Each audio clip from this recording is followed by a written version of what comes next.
Hello, welcome to mum trends. இன்றைக்கி mushroom gravy எப்படி செய்யலான்னு பார்க்கலாமா? அதுக்கு ஒரு மீடியம் சைஸ் வெங்காயம், தக்காளி, பச்சை மிளகாவை சின்ன சின்னதாக கட் பண்ணி வச்சுக்கோங்க. இப்போ மஷ்ரூம் கிரேவிக்கு தேவையான பொருள் என்னென்னு பார்த்துடலாம். ஒரு உருளைக்கிழங்கை சின்ன சின்னதாக கட் பண்ணி எடுத்துக்கோங்க. அப்புறம் கொஞ்சம் மஷ்ரூம் எடுத்துக்கோங்க. பச்சை பட்டாணி கொஞ்சம் எடுத்துக்கோங்க. மல்லிக்கீரை கட் பண்ணி வச்சுக்கோங்க. இப்போ ஒரு மிக்ஸி ஜாரில் தேங்காய் பால் அரைச்சி எடுத்துக்கலாம். ஒரு கைப்பிடி அளவு தேங்காய் போட்டு அரை ஸ்பூன் ஜீரகம் போட்டு அரைச்சி எடுத்துக்கோங்க.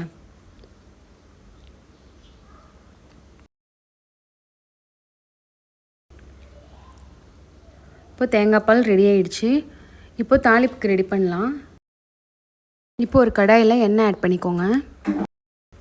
இப்போ பட்டை, கிராம்பு, ஏலக்காய் ஆட் பண்ணிக்கலாம். இப்போ கட் பண்ணி வச்சுருந்த வெங்காயம், தக்காளி, பச்சை மிளகாவை ஆட் பண்ணிக்கலாம்.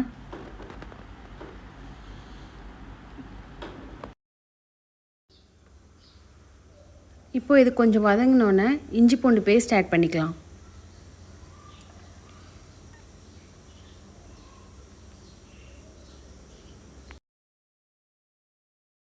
இப்போ மசாலா ஆட் பண்ணிக்கலாம். மிளகாத்தூள், கரம் மசாலா,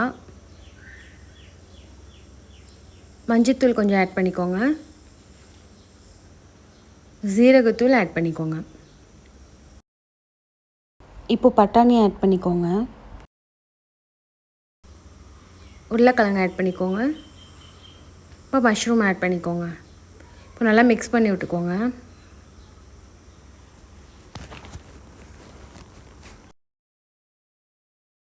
இப்போ 1.5 டம்ளர் தண்ணி ஆட் பண்ணிக்கலாம்.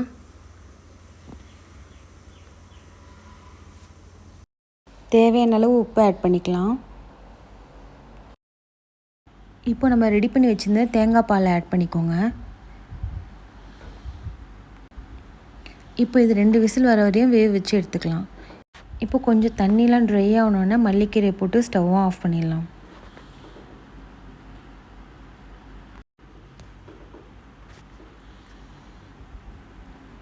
அவ்வளோதாங்க, மஷ்ரூம் கிரேவி ரெடி ஆகிடுச்சு. இந்த வீடியோ உங்களுக்கு பிடிச்சிருந்தா லைக் பண்ணுங்கள், ஷேர் பண்ணுங்கள், சப்ஸ்கிரைப் பண்ணிக்கோங்க. தேங்க்ஸ் ஃபார் வாட்சிங்.